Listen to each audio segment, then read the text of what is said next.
Iniciando então a nossa aula de hoje, né, vamos lá falar um pouquinho mais sobre plaquetograma e atividade primária de plaquetas. Nós encerramos a última aula falando sobre esse assunto, né, gente?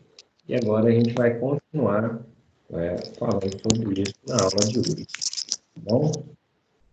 E aí, passando aí para a especificidade da hemostasia primária, secundária, da cascata de coagulação, certinho?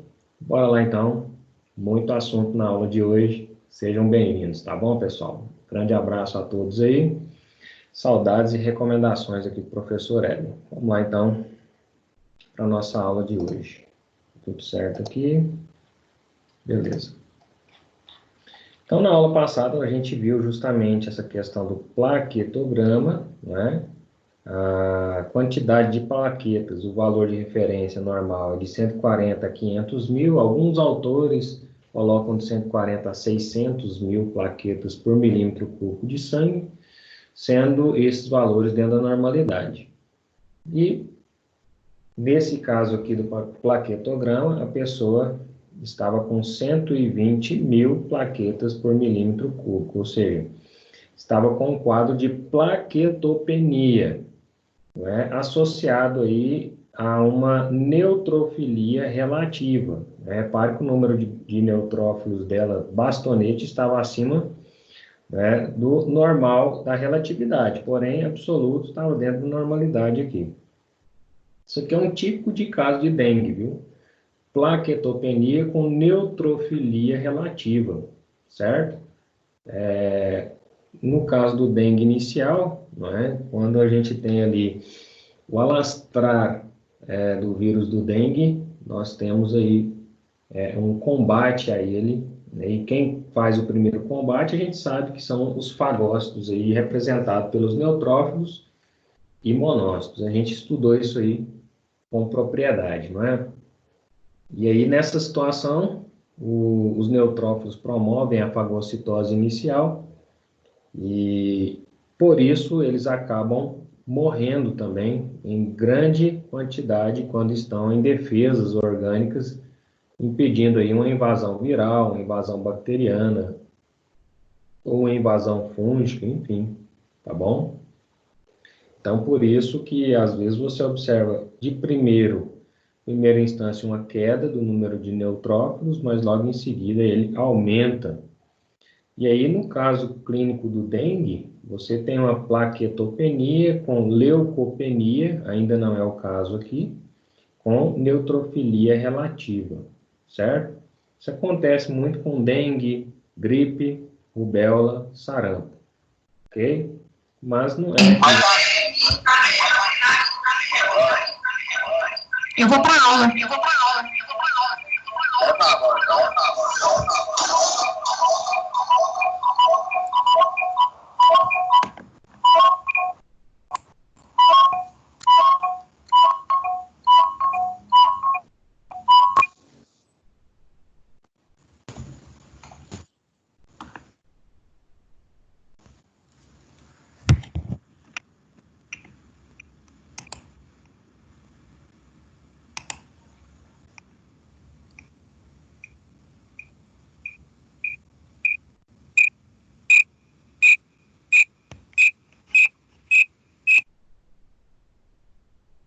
Só nessa altura do campeonato não precisa avisar, né? Quando você vai entrar no lobby, você entra com o microfone desligado, tá bom? Não precisa avisar, certinho? Para não acontecer isso novamente. Obrigado aí pela compreensão de todos. Vamos lá. Nessa situação, quando você vai analisar aqui um leucograma, né? Como eu falava para você aqui, não é questão de receita de bolo, você analisar clinicamente o hemograma e falar assim, isso é um caso de dengue, isso é um caso de rubéola, isso é um caso de sarampo. Por quê? A gente sabe que o hemograma ele só serve para triar algumas morbidades, ele não serve, né, para definir situações ali na sua clínica corriqueira, tá bom? Então, a gente sabe, né, que nesse caso de dengue dá plaquetopenia com neutrofilia relativa e leucopenia. Mas isso é variável de ser humano para ser humano, tá bom? Nesse caso que a pessoa está com plaquetopenia, né, todo valor abaixo, né, de 140 é plaquetopenia e todo valor acima de 500 aqui seria, né, uma trombocitose, ok? E agora a gente vai avaliar clinicamente, algumas situações, visto que na aula anterior a gente já viu a estrutura plaquetária, nós já vimos da onde que vem a plaquetopoiese, como que ela se forma, e já vimos até como se dá a adesão plaquetária, tá bom? Finalzinho, né, da aula anterior a gente promoveu esse assunto aí, ok?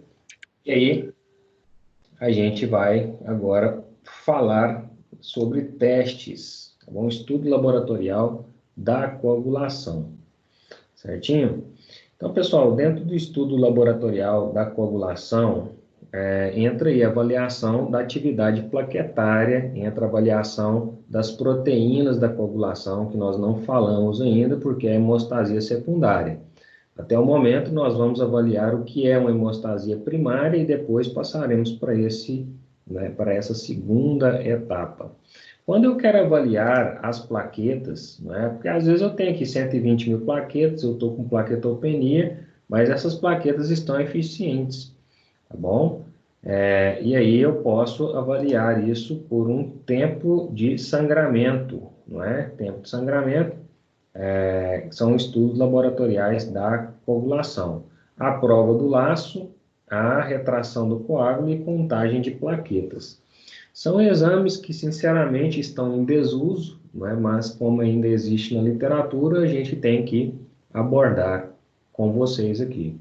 Atualmente, está em desuso esse tempo de sangramento, essa prova do laço, essa retração do coágulo e contagem de plaquetas ainda permanece devido aos contadores automatizados. Mas são exames, que no passado e ainda enquanto não entra em desuso total, estão presentes no laboratório para avaliar a função plaquetária e como que ele funciona. Ver se essa plaqueta que está presente aqui nas contagens do meu plaquetograma são contagens eficientes e as plaquetas estão manifestando eficiência ou não. Vamos lá, então. O primeiro exame que eu quero falar com vocês aqui é o tempo de sangramento, certo? O tempo de sangramento, então, é necessário para a hemostasia de um ferimento pequeno, padronizado, praticado artificialmente na polpa digital ou lóbulo da orelha. Então, como você faz? Você vai pegar um cronômetro, certo? Com um instrumento pérfuro cortante padronizado, que normalmente a gente utiliza lancetas, certo? Você vai fazer uma perfuração no lóbulo da orelha ou na polpa digital ou, no antebraço, ok? E por isso que está em desuso, porque dependendo de quem fizer, isso aqui dá totalmente errado. Mas como que ele é feito? Padronizado, de forma profissional. Você vai fazer uma perfuração no lóbulo da orelha e startar o seu cronômetro. E aí depois você vai perceber que vai começar um sangramento, no local, e você vai começar a enxugar isso aí com papel de filtro. Enquanto isso, o cronômetro estará startado. Nesse ponto aqui, já 1 minuto e 3 segundos, certo?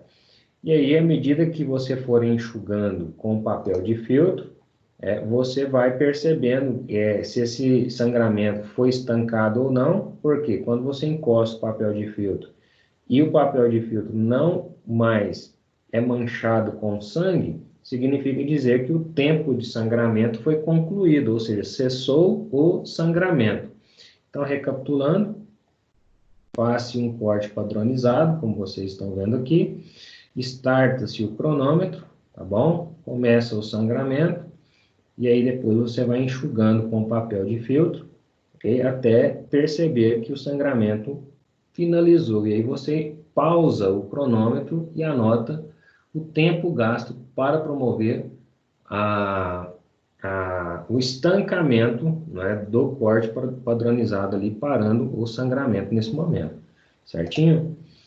E aí você pode fazer também na polpa, né, do antebraço aqui, ok? Nessa região, prefira a região que não passe algum vaso calibroso para fazer isso, ok? E aqui o manguito ele vai estar inflado numa pressão média. A pressão normal do ser humano é 12 por 8, então 12 mais 8 daria 20 milímetros de Hg dividido por 2, você infla o manguito na pressão mediana, 10 milímetros de Hg, para fazer a prova do laço e já aproveita para fazer ali a pressão, tá bom? Para fazer a perfuração do tempo de sangramento. E aí, olha, você vai enxugando ali, né, o sangramento com papel de feltro, acionando o cronômetro, ok? Quando parar o sangramento, o papel de feltro não vai mais molhar, como você está vendo aqui, né? E aí você paralisa o cronômetro. Normalmente uma pessoa promove essa coagulação primária, né? Porque quem está atuando aqui nesse corte padronizado é justamente as plaquetas. Aqui não tem formação, né, de coágulo, mas tem formação de tampão plaquetário, certinho? E aí é justamente as plaquetas que estão atuando aqui neste momento. Como a gente viu na aula passada, após a injúria capilar, ocorre aí a liberação de líquido tissular ou líquido tecidual, e isso ativa as plaquetas e elas começam a grudar uma na outra, formando o tampão plaquetário, não é, gente? E aí você tem condição de avaliar o tempo que essa plaqueta leva para se ativar, formar um tampão plaquetário e obstruir aonde você fez o corte padronizado. É um microcorte e tem que ser padronizado por lanceta. E quando parar, né, o sangramento, automaticamente vai paralisar também o papel de feltro, não vai manchar mais com sangue, porque estancou, já foi feito o tampão plaquetário. E também pode ser feito na polpa digital, lóbulo da orelha, antebraço ou polpa digital, certinho?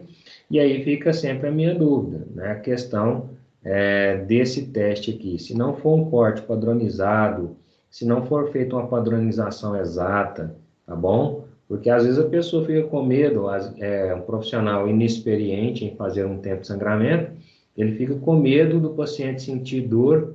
Olha, vai perfurar, vai sentir dor, então faça uma incisão rápida e faça uma incisão certeira e precisa, ok?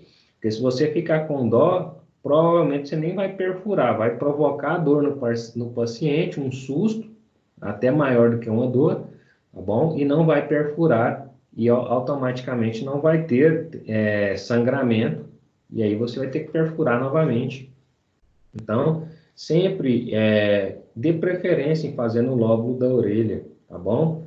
Porque é um local aqui que não tem contato, às vezes a pessoa, você faz na polpa digital, a pessoa fica apertando ou ela fica movimentando o braço, isso tudo pode ter variáveis no tempo de sangramento. E quando você faz no antebraço, também é uma região muito boa, mas se você perfurar um vaso calibroso, né, vai demorar a paralisação ali do tempo de sangramento, porque você perfurou um vaso. E esse corte ele tem que ser subcutâneo epitelial, tá bom? Ali na epiderme você faz ali um cortezinho, uma incisão com lanceta, e aí o melhor local que eu indico para fazer esse teste é no lóbulo da orelha, certinho? E sempre deixo em dúvida aqui, quer fazer? Pode ser feito na polpa digital ou no antigo. Mas o que eu indico aqui é justamente essa situação, ok? Então, no tempo de sangramento, o que ele avalia? Eu tenho uma lesão vascular provocada, né, por instrumento pérfuro cortante padronizado, de lanceta, e automaticamente essa lesão vascular, eu tenho aí a consequência da lesão vascular, que é o quadro hemorrágico, e no momento da injúria vai ocorrer dois eventos, ativação de plaquetas e a vasoconstrição. São dois eventos automáticos que são consequência da ação, lesão vascular, tá bom? Então, vai promover ali o extravasamento de líquido tissular ou líquido tecidual da lesão, ativando plaquetas, não é? Fazendo com que elas formem o tampão plaquetário e vasoconstrição local, certo? Tudo isso para garantir a volta da hemostasia, que é a paralisação da minha lesão, tá bom? Momentaneamente provocada, certinho? Então, o tempo de sangramento, ele é capaz de avaliar a contração reflexa dos capilares, o número de plaquetas e atividade funcional de plaquetas, tá bom? Porque nem sempre o número de plaquetas reflete aí na atividade funcional de plaquetas. Às vezes a pessoa tem ali um número de plaquetas até dentro de 140 a 500 mil plaquetas por milímetro cúbico, que seria aí valor de referência normal. No entanto, ela não tem uma plaqueta efetiva, ok? E aí, no tempo de sangramento, eu vou perceber o quê? Bom, a pessoa está com contagem normal de plaquetas no hemograma, mas quando se faz o tempo de sangramento, a gente percebe que a pessoa extrapola ali os 3, 4 minutos de valor de referência para se estancar no tempo de sangramento. Tá bom? A pessoa fica ali 5, 6 minutos sangrando, né? O que denuncia a questão da ativação plaquetária disfuncional. E muitas vezes pode ser um fator de von Willebrand disfuncional, né, como a gente viu lá nos primórdios, no finalzinho da aula passada, a gente tratou desse fator de von Willebrand aqui, olha. Então, essa ativação plaquetária, pessoal, ela interfere, né, pode ser interferida aí por um fator de von Willebrand, né, anormal, que é justamente esse fator de von Willebrand aqui que faz a conexão plaqueta ao endotélio. É a ponte, olha só, aqui tem o endotélio, né, a camada aqui subendotelial, onde eu tenho microfibrilas de colágeno, local de ligação, né, do colágeno é justamente aonde se liga o fator de von Willebrand. E o fator de von Willebrand tem receptores aqui, né, que aderem aos receptores da plaqueta ativada, tá bom? Que é justamente essa glicoproteína 1B, que se liga ao fator de von Willebrand, e a glicoproteína 2B e 3A se liga ao fator de von Willebrand, que é ativado por fator 8 no momento, né, da adesão plaquetária, formação do tampão plaquetário. Então, se eu tiver alguma deficiência aí do fator de von Willebrand, né, você vai ter problemas. Mas se eu tiver deficiências genéticas de expressão de glicoproteína 1B, eu vou ter problemas de ativação plaquetária.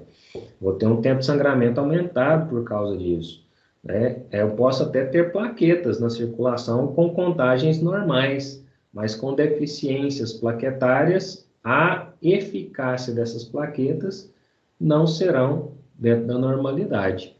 Bom, então, deficiências em receptores de ligação, tanto do endotélio quanto da plaqueta, ou ainda deficiência do fator de von Willebrand, pode gerar aí coagulopatias, não é?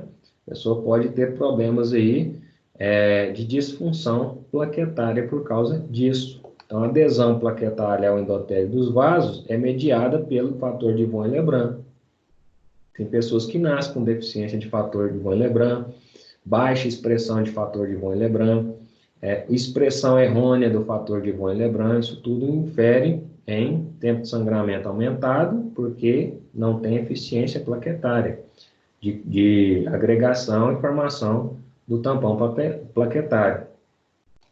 Outras pessoas também, no caso aqui, o fator de von Willebrand, que também possui o fator 8 da coagulação, e a membrana das plaquetas possui 2 sítios de ligação, ao fator de von Willebrand, que é justamente a glicoproteína 1B e o complexo glicoproteína 2B3A, que se liga aqui promovendo a adesão plaquetária. Então, se a pessoa, às vezes, tem o fator de von Willebrand, tudo ok, mas ela tem baixa expressão dessas glicoproteínas na membrana da plaqueta. Ela também vai ter deficiências aí na função plaquetária ou disfunções aí plaquetárias importantes nesse quesito, tá bom? E aí você vai ter aí essas questões de ordem na ativação plaquetária. Então, o número de plaquetas contabilizado aqui no plaquetograma, gente, ele só é um número para te nortear se a pessoa tem plaquetopenia ou se ela tem trombocitopenia, o aumento das plaquetas acima de 500 mil, certo? Mas o que vai avaliar essa função plaquetária, neste caso, é o tempo de sangramento, né? Ou exames mais modernos, que hoje as automações já avaliam essa função plaquetária sem ter que ficar perfurando o dedo, certo? Mas ainda não caiu em desuso, porque é um método barato, é um método que todo laboratório em qualquer lugar no mundo pode fazer, tá bom? Então não caiu, né, em desuso ainda por causa disso.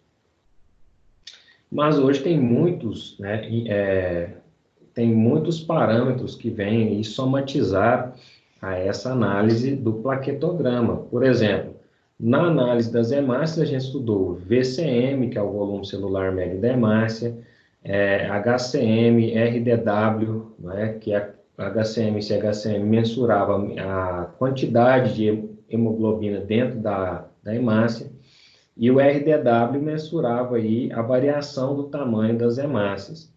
Aqui nas plaquetas, hoje os contadores automatizados eles já liberam também um VPM, que é o volume plaquetário médio, eles liberam também um PDW, que é, não é, a questão aí da anisocitose plaquetária. E o VPM e o PDW, né, hoje eles já se correlacionam com coagulopatias, se a pessoa tem propensão a evoluir com a trombose ou não. Então, já tem estudos que norteiam sobre isso, mas a maioria dos laboratórios ainda solta como este laudo aqui, olha. Apenas o plaquetograma sem VPM, volume plaquetário médio, e sem PDW, certo? E também poucos médicos sabem dessa informação, mas já vem caindo, né, em concursos. A prova disso é que um dos exercícios de revisão que eu coloquei lá para vocês no nosso livro de estudo dirigido, ele fala sobre plaquetograma em cima de PDW e RDW, certinho? No finalzinho da aula a gente avança sobre ele, ok?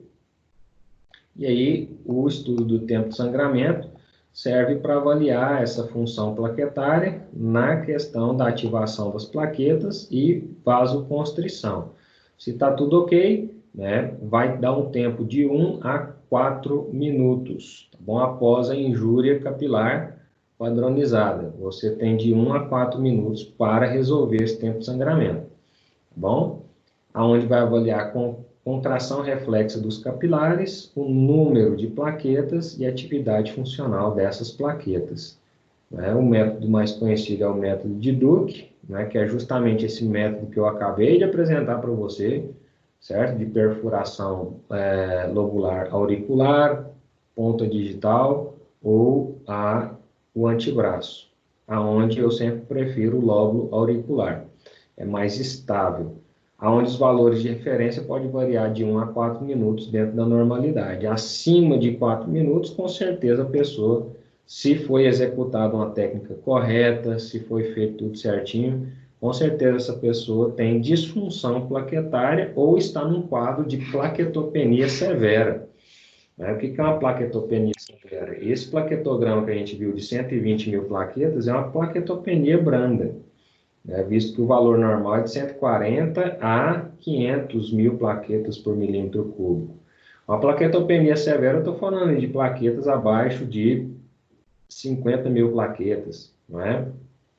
Onde a pessoa fica ali com 40, 30, 20 mil plaquetas, aonde isto sim, devido ao número de plaquetas muito baixo, pode aumentar o tempo de sangramento, porque até que a plaqueta faz um tampão plaquetário, para promover a sua ativação primária, do tampão plaquetário, obstruindo a questão do sangramento ou microsangramento, isso vai demorar um pouco. Então, dois fatores podem influenciar aqui nessa análise, do tempo de sangramento, que é o número de plaquetas, certo? Quando o número de plaquetas está diminuído, o tempo de sangramento tende a aumentar, acima de 4 minutos, e quando eu tenho disfunções aí dos fatores de ligação ou agregação plaquetária, que é a disfunção genética ou deficiência do fator de Von-Lebrun, ou disfunção genética de expressão de glicoproteínas de adesão plaquetária, tá bom? E aí, um tempo de sangramento diminuído, ele não apresenta importância diagnóstica. Normalmente, a pessoa não perfurou direito, certo? Não houve lesão vascular suficiente. Então, isso tem que ser avaliado. O que é um tempo de sangramento diminuído, velho? Quando o tempo de sangramento dá menor do que 1 minuto. Começa ali a dar aqueles tempos de sangramento 30 segundos, 40 segundos, 50 segundos. Pode ir lá no posto de coleta ensinar o pessoal que está fazendo de novo, tá bom? Principalmente a lesão, ela tem que ser precisa, ok? Normalmente, quando começa a aparecer esses tempos de 0,40 segundos, 30 segundos, eu já peço uma educação continuada para o pessoal da coleta, né, em tempo de sangramento, ok? E quando está acima de 4 minutos, normalmente é isso, ou é disfunção plaquetária ou é número de plaqueta reduzido, ok? Então, é justamente isso daí. Quando o tempo de sangramento está aumentado.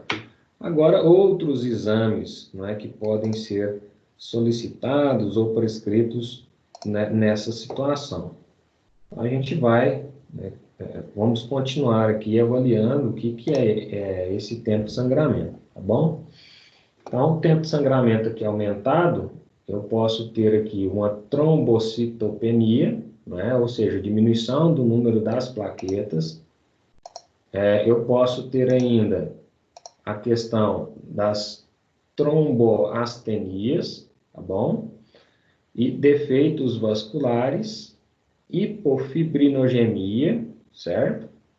Uremia e o uso aí também de antiagregantes plaquetários, né? Se a pessoa está usando uma farmacologia que é antiagregante plaquetária, exemplo, o ácido acetilsalicílico ou derivados, vai inibir a agregação plaquetária, tá bom?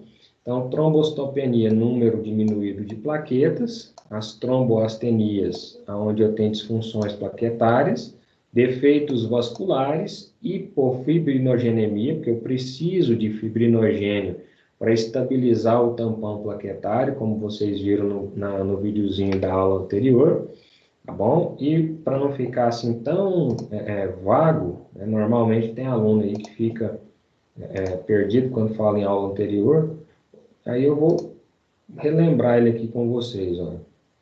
Então, quando eu falo de coagulação, eu estou falando dessa hemostasia, que é primária ou secundária, e no caso das plaquetas eu tenho hemostasias primárias, tá bom? Então, eu vou passar aqui o videozinho, né, para você acompanhar junto comigo.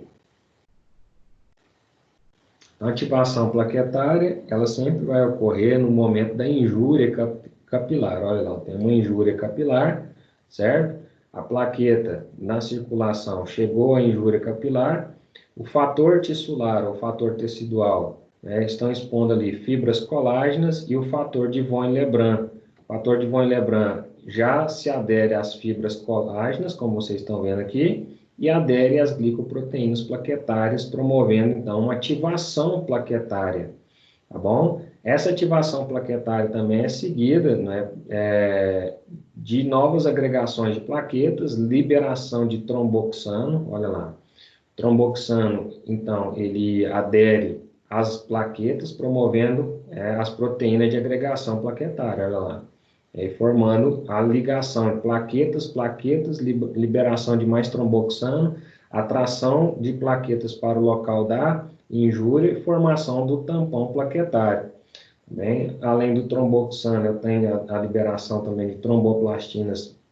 Essas tromboplastinas também, além da adesão plaquetária, elas ativam, assim como o tromboxano, a agregação de novas plaquetas e a agregação transformação do fibrinogênio em fibrina, tá bom? Então, tromboplastina ativada, transforma aí trombina e a trombina é ativada, transformando em ativação de fibrinogênio em malha de fibrina, certo? Então, quando eu tenho eu preciso de fibrinogênio aqui para estabilizar esse tampão plaquetário. Então, quando eu tenho a situação de hipofibrinogenia, né, como foi colocado lá, eu tenho perca da estabilização desse tampão plaquetário que a gente acabou de visualizar aqui, certinho? Então, hipofibrinogenia também infere em tempo de sangramento aumentado. A uremia também, tá bom? E o uso de ácido acetil salicílico, que é um antiagregante plaquetário. Como que funciona, Eden, o ácido acetil salicílico em processos de agregação plaquetário? Vamos visualizar aqui agora, né? Descartei aqui um pouquinho dos rabiscos para a gente ter condição de avaliar aqui. Só um minutinho, pessoal. Olha lá, né, no tempo de sangramento aí. Por que que no caso do ácido acetil salicílico ele vai interferir? Porque ele inibe, né, essa enzima PROX aqui, e isso vai ter problemas com as prostaglandinas. Olha lá então. É o ácido acetil salicílico, o uso do ácido acetil salicílico, ele vai inibir então a prostaglandina, que inibe justamente a questão da agregação plaquetária. Então, diminui a agregação plaquetária. Vocês viram que tromboxano, prostaglandina são essenciais ali na ativação da agregação plaquetária. Então, por isso que o ácido acetilsalicílico ele é um antiagregante plaquetário, porque ele inibe prostaglandinas e inibe também a ação do tromboxano, ok? E aí, com isso, eu vou diminuir a produção de tromboxano, diminuir a agregação plaquetária e diminuir a formação de coágulo que poderia obstruir ali um fluxo sanguíneo. Então, a gente usa, né, o ácido acetilsalicílico, ele é um analgésico, certo? Mas ele também funciona como antiagregante plaquetário. Então, quem tem problemas aí de formação de placa de ateroma, como a gente viu lá nas aulas de bioquímica, tem aí a obstrução do vaso. E aí, quando há o rompimento de uma placa de ateroma, começa ali a expor fibras colágenas, ativação de fator de von Willebrand, ativação de plaquetas, formação de tampão plaquetário, formação de coágulos que obstrui normalmente o resto que sobra ali do vaso sanguíneo, promovendo a oclusão do vaso e impedindo o sangue, o fluxo sanguíneo, levando ao infarto do tecido subjacente. Ok? Então, quem sofre com problemas coronarianos normalmente anda, né, ingerindo aí vasodilatadores acompanhado de ácido acetilsalicílico para evitar qualquer evento tromboembolítico enquanto não se faz aí uma solução definitiva para essa pessoa, tá bom? Justamente pelo poder antiagregante do ácido acetilsalicílico. E é uma coisa interessante, né, que o biomédico saiba dessa interferência, por quê? Quando você toma ali o ácido acetilsalicílico, espera-se automaticamente que você vai ter uma perca da função plaquetária. E aí, o tempo de sangramento deu aumentado. Aí você fica descontando lá no pessoal da coleta. Não, tem que fazer de novo. Não existe esse tempo de sangramento aumentado. Lógico que existe. Ou a pessoa tem disfunção, como a gente viu aqui anteriormente, número de plaquetas abaixo do normal, deficiências nas plaquetas, defeitos vasculares, hipofibrinogênemia, isso tudo pode ser estudado, tá bom? Uremia ou, se não, o uso do ácido acetilsalicílico. São situações que elevam aí o tempo de sangramento e agora você sabe exatamente por quê. E os interferentes, temperatura da extremidade, às vezes está muito frio, você vai fazer ali uma perfuração, já tem vasoconstrição pelo fato de estar frio, ou às vezes está muito calor, tem vasodilatação, você vai perfurar, vai sangrar mais, tá bom? Queratina dos dedos, não é? Então, por isso que eu não gosto da questão da perfuração na polpa digital, por isso que eu prefiro a questão do lóbulo da orelha, porque a queratina dos dedos, às vezes você perfura, o cara tem uma queratina tão grossa no dedo que nem sangra. Não é porque você errou a perfuração, é porque o cara tem couro de jacaré mesmo, né? A questão da posição da mão, né, se estiver muito baixa, pode aumentar a pressão intravascular, aumentando o tempo de sangramento, espremer a ferida.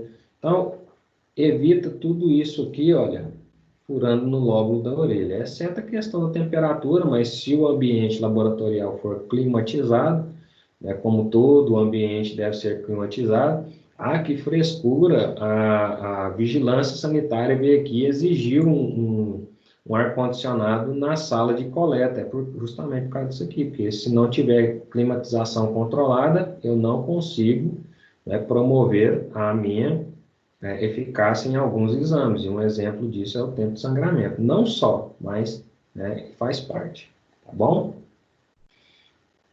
Os inconvenientes aqui é a natureza cruenta da incisão, né, é doloroso, dificuldade. Cara, sinceramente, eu prefiro colher sangue, né, do que fazer um teste de tempo de sangramento. Porque o tempo de sangramento, ele não dói só na hora, ele fica latejando depois, né? E aí é um outro fator para você não fazer na polpa digital. Porque senão você vai sempre lembrar do paciente daquela incisão o tempo inteiro. Faz na polpa, no lóbulo da orelha, o cara nem vai lembrar que ele perfurou, tá bom? Dificuldade de o trabalho ser conduzido em condições padronizadas, então você tem que ter uma expertise para se fazer isso. Risco considerável de desconforto pela demora na hemostasia. E aí, pessoal, o hemofílico, ele tem problemas de coagulação secundária, como a gente vai ver, deficiência do fator 8, 9, né, 11, são problemas que geram aí deficiência de hemofilia, ou problemas de hemofilia, tipo A, B ou C, ok?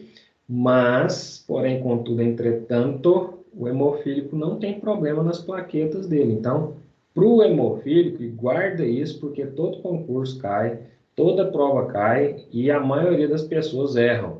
O hemofílico tem problema de sangramento? Tem, mas porque falta fatores da coagulação, não porque falta plaqueta. A plaqueta do hemofílico é intacta, a menos que ele tenha hemofilia e disfunção de fator de von Willebrand ou disfunção de glicoproteína de adesão, tá bom? Então, guarde sempre isso. O hemofílico não sofre alteração no tempo de sangramento, porque não afeta plaquetas.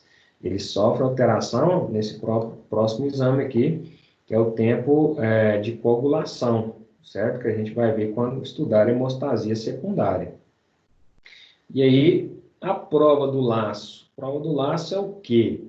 É a prova de resistência capilar, né? Prova do torniquete, prova de fragilidade capilar, prova de fragilidade vascular, prova de Rumpel-Led. Então, é importante gravar sinônimos, porque às vezes você vê, né, prova do laço em concurso, você já imagina o que seja. Agora a questão, quando fala prova de resistência capilar, prova do torniquete, prova de fragilidade capilar, fragilidade vascular, prova de Rumpel-Led, eles adoram colocar isso aqui, a pessoa fica viajando na maionese, ela sabe o que saberia se falasse se fosse prova do laço, mas como usou o termo Rumpel-Led, a pessoa já fala assim, nunca vi isso na vida. Então, use também gravar sinônimos, tá bom? Quando você estiver inserindo um conteúdo. Então, a prova do laço ou prova de Rumpel-Led, vou falando aqui para você ir gravando. É um método grosseiro para avaliar a fragilidade vascular e a função plaquetária. O princípio consiste em determinar a resistência capilar sob condições de anóxia e pressão aumentada artificialmente por meio de manguito de um esfigmomanômetro, tá bom? E aí, método de Rumpel-Led. Valores de referência, a normalidade e a prova do laço tem que ser negativa. Então, o resultado negativo é quando você faz a prova do laço na pessoa e aí ela tem até 6 petequias em 1 milímetro, tá bom? 1 milímetro quadrado aqui, né? Então, faz dar um quadradinho de 1 milímetro. Se não formar petequias, ótimo. Mas se formar petequias, que são essas pequenas lesões aqui, olha, aí eu tenho um resultado negativo se for até 6 petequias. Entre 10 e 50, positivo uma cruz, tá bom? Mais que 50 petequias em 2 milímetros quadrados aqui, eu tenho positivo 2 cruzes. Mais de 70 petequias de 2 a 4 milímetros, eu tenho positivo 3 cruzes. E 4 cruzes petequias maiores que as anteriores, petequias maiores que as anteriores, localizado em uma área de estase confluente, em alguns pontos, dando ao membro aspecto cianótico. Então, quando a peteca é pequenininha, né, ela tem aqui 1 milímetro, né, de diâmetro, e tem as petecas maiores aqui, olha, quando ela ultrapassa aqui 2 a 4 milímetros de diâmetro. Então, se for peteca pequenininha, até 6 petecas está normal. O ideal é que não tenha nenhuma, mas até 6 petecas é normal. Acima de 6, de 10 a 50 de petecas pequenininhas, né, eu tenho aí uma positividade, uma cruz. Positividade 2 cruzes acima de 50 e positivo 3 cruzes acima de 70 petecas grandes, tá bom? E quando a peteca é muito grande, aí já vira uma equimose quase, né? Nós temos petecas maiores do que essa daqui, tá bom? Olha só o tamanho dessa daqui, né? Uma peteca grande, e essa daqui já é uma peteca bem pequenininha, certinho? Para você avaliar. Então, você vai inflar o manguito, né? O esfingomanômetro, tá bom? Esfingomanômetro, você vai inflar ele numa pressão média de 10 milímetros de Hg, certinho? E aí você vai aguardar ali 5 minutos.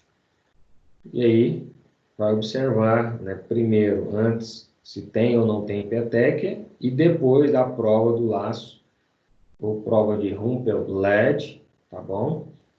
Se tem aí a formação de petequias. E se tiver formação de petequias, você aplica essa liberação aqui de acordo com as petequias que forem aparecendo.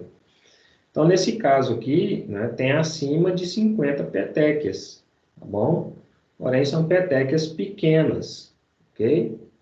Seria aqui o positivo, né, 2 ou 3 cruzes, tá? Entre esses dois termos aqui, olha. Tá bom? Se for acima de 70, aí seria 3 cruzes, mas aqui tem mais de 50 petecas e não ultrapassa 70, né? Pode contar aqui, não vai ultrapassar 70. Se ultrapassar, positivo 3 cruzes. Então, o resultado aqui seria uma prova do laço positiva, 2 cruzes, tá bom? A interpretação. O número e tamanho das petecas depende da estrutura do endotélio, bem como da vitamina C e do número da atividade funcional das plaquetas, que são os fatores mais importantes na manutenção da integridade e da resistência dos capilares. Então, vitamina C, número de plaquetas e funcionalidade de plaquetas são fatores importantes na manutenção da integridade e da resistência capilar. Bom, o que faz com que você leve um tapa nas costas e não fique a marca da mão estampada por uma semana nas suas costas? É justamente isso daqui, olha. As plaquetas, porque quando você leva um tapa nas costas, e quem já levou sabe do que eu estou falando, você vai ficar ali, vai arder naquele momento, ou seja, teve injúria microcapilar, né? Vai ficar vermelho no local, às vezes, dependendo da intensidade, fica até inchado um período de tempo, depois volta à normalidade. Então, quem tem função plaquetária normal, atividade de plaqueta normal, número de plaqueta normal, tá bom? Normalmente, vai ter uma integridade do vaso aí, ou uma resistência capilar maior que quem está com plaquetopenia ou disfunção plaquetária, tá bom? Quem tem plaquetopenia ou disfunção plaquetária, se ele receber o mesmo tapa nas costas, fica ali estampada a palma da mão, né, por semanas nas costas da pessoa. Porque vai haver extravasamento vascular, não vai ter coagulação primária funcionando, tá bom? Vai funcionar a coagulação secundária, então vai formar ali uma placa de coágulo intraepitelial, e aí vai ficar a palma da mão estampada naquele roxo, até que seja consumido ali por macrófagos, né? E aí vai ficando aqui primeiro aquela vermelho, depois roxo, depois preto, depois esverdeado, né? Que quando começa a dissolver o coágulo, tá bom? E aí começa a degradação das hemácias, transformando aí a hemácia em biliverdina, né? Por isso que passa por aquelas nuances, né? Primeiro fica vermelho, depois fica preto, porque coagulou, né? Já viu o coágulo? Ele é uma coloração vermelha muito escura, lembrando o preto. E aí depois vai ficando esverdeado e aí vai desaparecendo. Esverdeado, amarelado e aí volta à tonalidade original. Esse conhecimento a gente usa também em perícia, em avaliação, né, e quanto tempo ali a pessoa levou aquela pancada, né, na cena do crime, ou fazendo um exame de corpo de delito também, em perícias a gente avalia buscando esse conhecimento, tá bom? Avalie doenças que relacionam a deficiências plaquetárias plaquetárias querem em número ou em função. Exemplo, o escorbuto, que é a ausência de vitamina C, tá bom? Então, a vitamina C é essencial aí na manutenção da coagulação primária, e aí a ausência dela leva ao escorbuto e vai dar uma prova do laço positiva por causa disso, certinho? Fragilidade capilar aumentada. Ah, professor, quando o médico pede esse exame eu nem faço não, porque dá tudo negativo. Cara, eu recomendo fazer sempre, né? Porque às vezes a pessoa está com plaqueta normal e ainda bem que a maioria dos casos dá negativo, não é? Então, esses casos de púrpura, esses casos de plaquetopenia severa, são poucos casos, mas quando eles estão presentes, normalmente levam a uma fragilidade capilar, certinho? E aí é bom você saber não somente fazer com profissionalismo, mas também saber interpretar os resultados com profissionalismo, certinho? Sabendo que quanto maior a positividade da fragilidade capilar, menor vai ser a função plaquetária ou a disfunção vascular, certinho?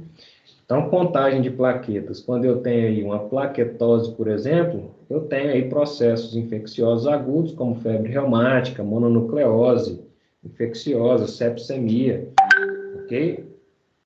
A própria febre, gente, ela já causa por si só uma plaquetopenia, ela consome plaquetas, tá bom? Então, febre normalmente vem por processos infecciosos agudos, tá bom? E aí, quando eu estou falando de febre, também tem a febre reumática, né, que é aquela febre pós-infecção estreptocócica, né, estreptocócica piógenes, que aí produz a, a streptolizina O, que é uma proteína antigênica que ativa, não é, a questão ali da produção de anticorpos anti-streptolizina O, que futuramente vai te dar uma febre reumática, não é, uma hipersensibilidade aí do tipo de imunocomplexos, que é a hipersensibilidade do tipo 3, certinho? Febre reumática. Mononucleose infecciosa, né, que também pode dar aí uma reação leucemóide com aumento do número de monócitos e linfócitos, certo? Elevando o número de contagens, né, dessas células, e sepsemia, que é a infecção generalizada. Isso tudo causando aí, né, problemas na contagem de plaquetas. Pode aumentar, mas em via de regra também podem diminuir. Hemorragias, fraturas ósseas, policitemia vera, leucemia mieloide, não é? A gente viu isso, que a leucemia mieloide normalmente causa um aumento de plaquetas, e a policitemia vera é o que, pessoal? Quando, né, afeta a linhagem mieloide ali, produzindo eritroblastos anômalos, certo? E aí eu vou ter multiplicação de hemácias, que eu chamo de policitemia vera. É uma doença mieloide, certo? Doença de Hodgkin, né? Caquexia, cardiopatias dispineica e metaplasia mieloide. Então, são todos quadros que podem elevar o número de plaquetas. Agora, o que pode diminuir o número de plaquetas? Né? Produção deficiente ou destruição aumentada. Então, quando eu tenho produção deficiente de plaquetas, né, eu tenho uma plaquetopenia, sim, ou um aumento da destruição, causado aí por consumo, que geralmente vem acompanhado aí de doença esplenopática ou doença de Gaucher, tá bom? E leva a um aumento da destruição das plaquetas, levando aí a pessoa a uma púrpura ou uma plaquetopenia, tá bom? E aí, por produção deficiente, eu tenho processos infecciosos agudos, como pneumonia, malária, né? Ou por carências, né? No caso aí, carência de vitamina C, levando ao escorbuto.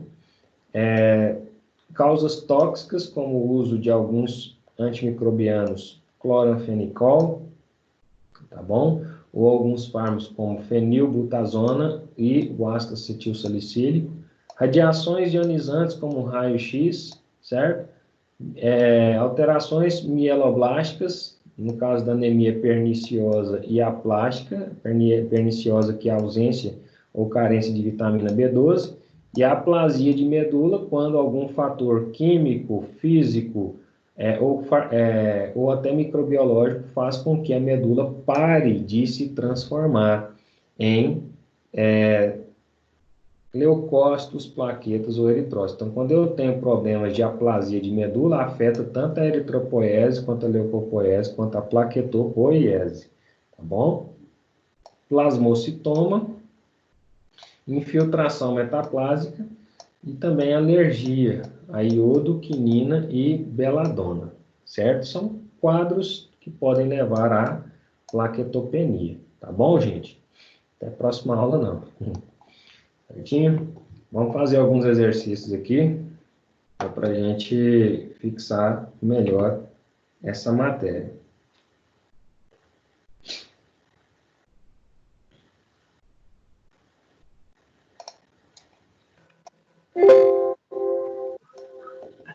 Oi, Éder. Fala, meu irmão. Boa noite. Boa noite. Deixa eu te perguntar, não sei se tem a ver, mas eu vou fazer essa pergunta. O tempo de sangramento, você falou assim que pode ser de 1 a 4, no máximo até 4 minutos, né? Sim. No caso de pessoas que têm problemas de diabetes, isso aí pode ultrapassar ou não? No caso de diabetes, não é porque tem disfunção plaquetária, é porque tem disfunção vascular, né? Aí entra naquele tempo de sangramento aumentado por disfunção vascular, certinho? Não por deficiência plaquetária. Que eu Não, tenho, sim, mas isso é normal ou não? para quem é diabético, sim, mas não é normal, significa que ele tem um diabetes controlado. Porque o diabético controlado, ele não tem tanta deficiência de coagulação assim não, o Robson. Então, se a pessoa está ali controlando o quadro clínico diabético, está compensado, né, uma hemoglobina glicada ali de 6,5, 7, né, que 6,5 é quase impossível para o diabético, mas pelo menos um bom controle de 7% de hemoglobina glicada, né, então eu vou ter aí uma fragilidade capilar praticamente normal, uma pessoa diabética, certo? Com um bom controle. Ok. Vou pegar aqui alguns exercícios para a gente dar uma avaliada.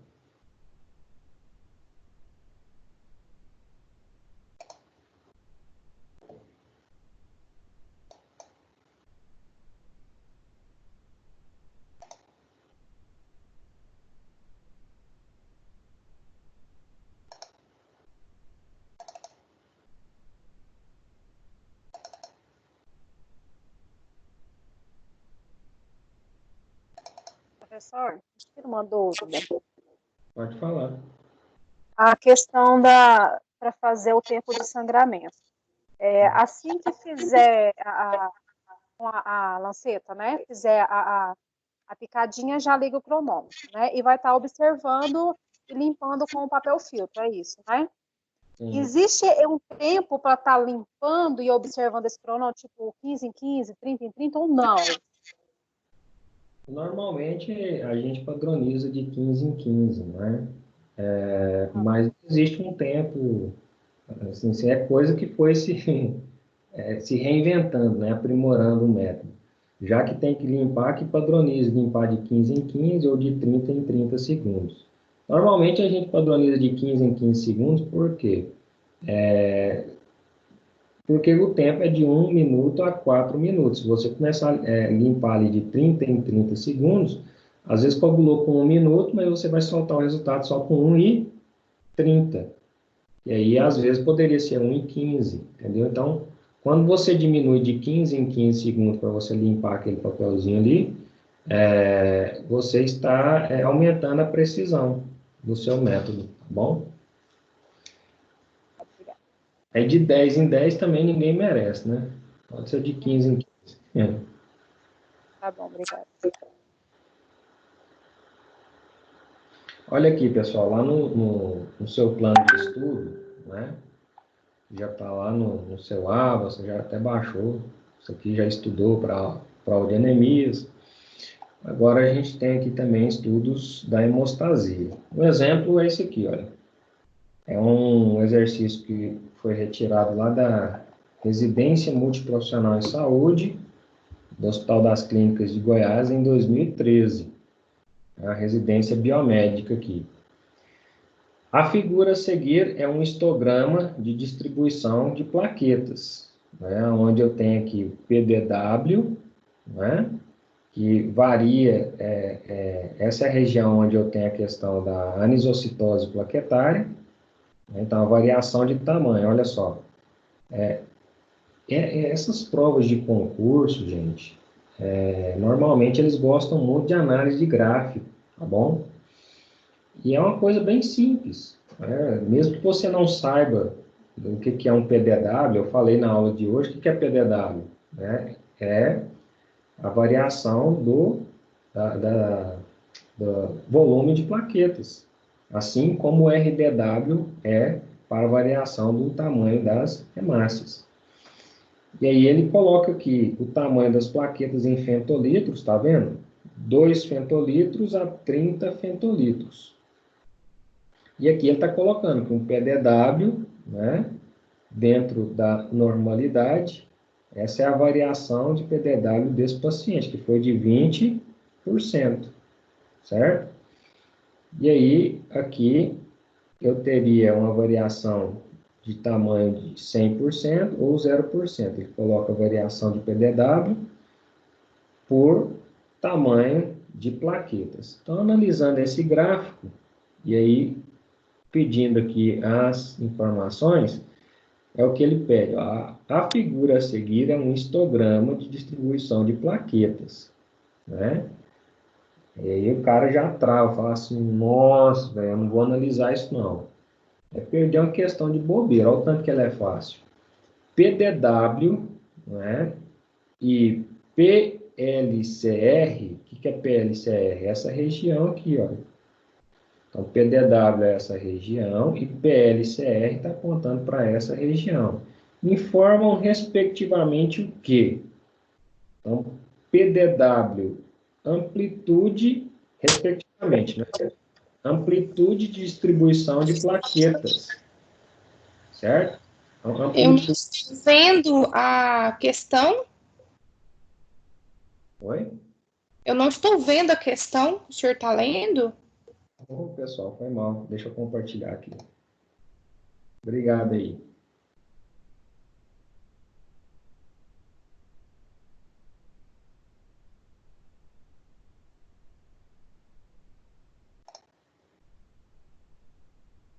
Então, aí, ó, no livro que você já baixou, é a questão número 4, tá bom?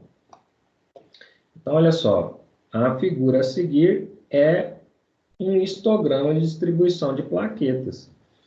aonde ele coloca aqui o volume das plaquetas, no eixo das abscissas, e no eixo da ordenada, o PDW, tá bom?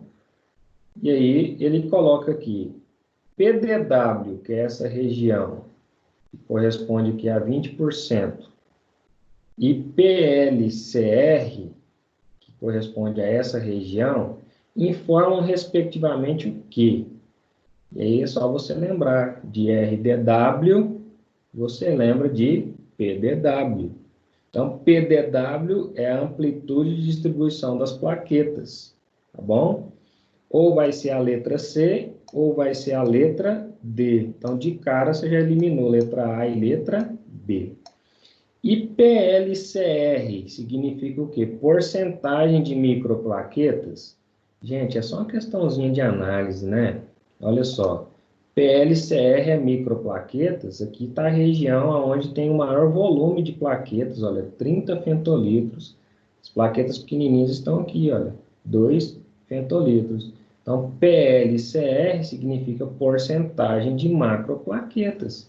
Então, PDW é a amplitude de distribuição de plaquetas e, respectivamente, PLCR, né, é a porcentagem de macroplaquetas. Logo, letra D, tá bom? E aí depois tem a respostinha comentada aí, né, para você dar uma olhadinha, certinho? Analise a alternativa, né, com a definição correta de hemácias em ReLux, tá bom? E aí eu vou deixar esse momento aqui para a gente falar sobre isso. É um exame, né, que a gente já viu aí na questão da produção de anticorpos, e eu acredito que eu não tenha avaliado esse exame aqui com vocês. Então, olha só, quando a gente faz um esfregaço sanguíneo, e se a gente observar essas hemácias empilhadas uma em cima da outra aqui, significa dizer que essas hemácias estão em ReLux, tá bom? ReLux, tá bom? É o nome que se dá a esse tipo de achado laboratorial, certinho? E o que ele significa? Significa dizer que as hemácias, né, quando elas se aproximam uma das outras, significa dizer que ela, pela eletronegatividade de membrana, ela tem algum isolante elétrico, porque normalmente as hemácias não se topam uma na outra, como você está vendo aqui, olha, certinho? Para isso aqui acontecer, eu preciso de alguma situação que esteja promovendo isolante elétrico entre as hemácias. Porque as hemácias, elas têm carga negativas entre elas, né? Na membrana citoplasmática das hemácias tem carga negativa. Negativo com negativo atrai ou repele, gente? Não é? Duas cargas iguais. Há repulsão. Então, célula, né, do sangue, nenhuma se topa uma na outra. Ok? Então, quando isso chega a acontecer, é porque tem alguma coisa promovendo isolante elétrico. O que é essa alguma coisa?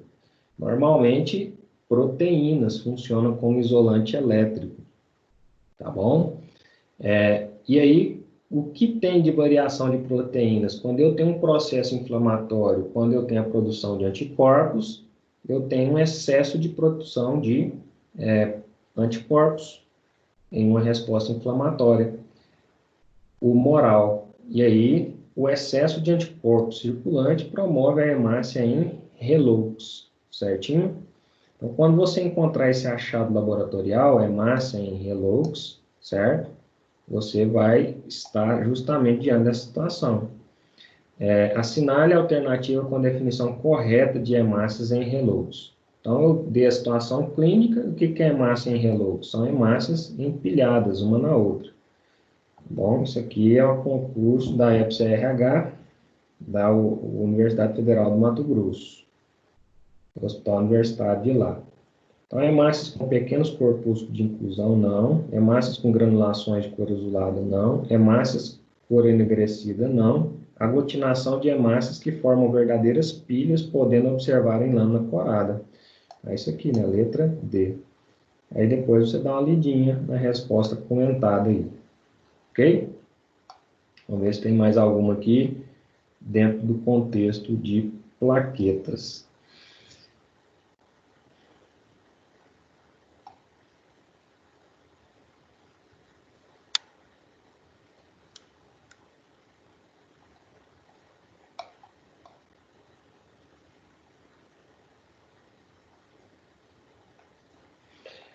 Não. Próxima questão aqui, então, ela vai falar de hemostasia secundária, tá bom? A gente viu a hemostasia primária, né? Hemostasia essa aí composta de problemas da coagulação, certo? Agora a gente vai ver o que nós chamamos de hemostasia secundária, tá bom, pessoal? Dentro desse processo de hemostasia secundária, nós temos aí as duas vias de coagulação que funcionam de forma de cascata, não é? Então, vamos lá. Hematologia.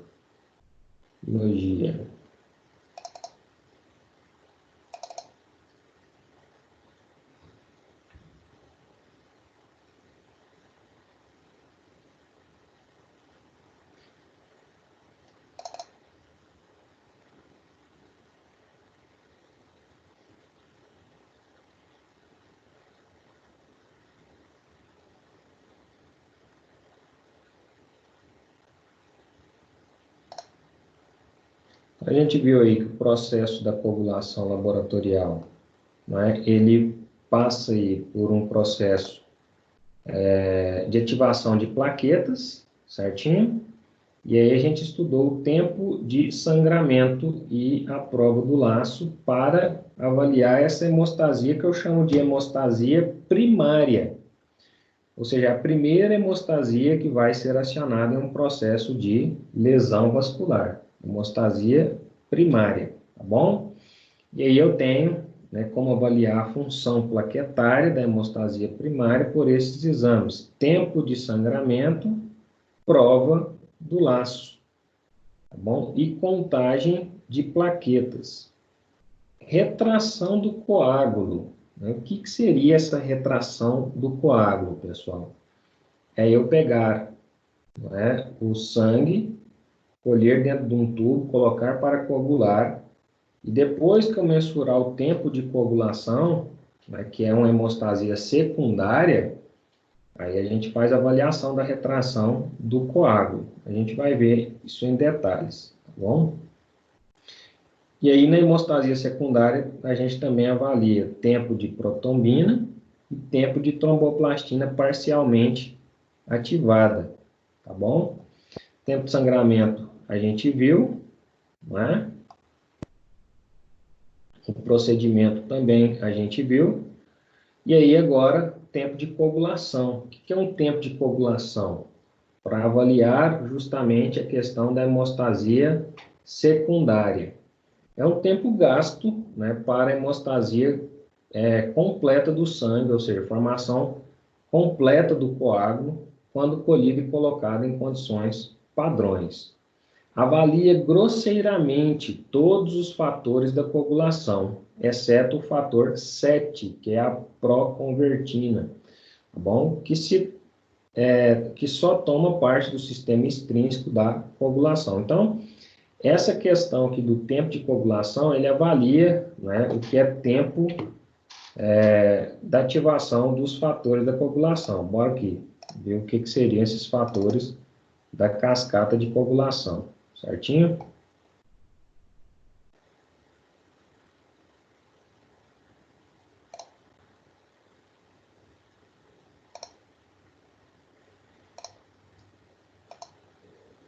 Olha lá, então, quando eu falo de coagulação primária, eu estou falando de plaquetas, né? Na coagulação secundária, que é após a ativação de plaquetas, como vocês viram, após a formação de um coágulo, de um tampão plaquetário, né, você tem aí a formação de um coágulo, que é uma hemostasia secundária à que ocorreu primeiro, que era a hemostasia primária que a gente estudou por ativação de plaquetas.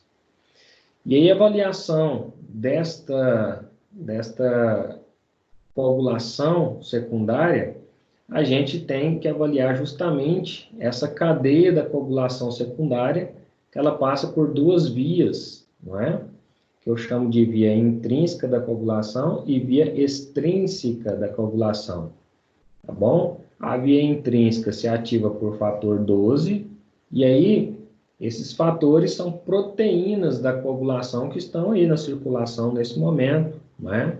Sendo transportados pelo tecido líquido sanguíneo, e esses fatores se encontram inativos. Quando ocorre a injúria capilar, né, por uma microlesão ou uma macrolesão, vai ocorrer o quê? A liberação de fator tissular e ativação de fator 12, né, que é um fator de contato ou de despolarização de membrana.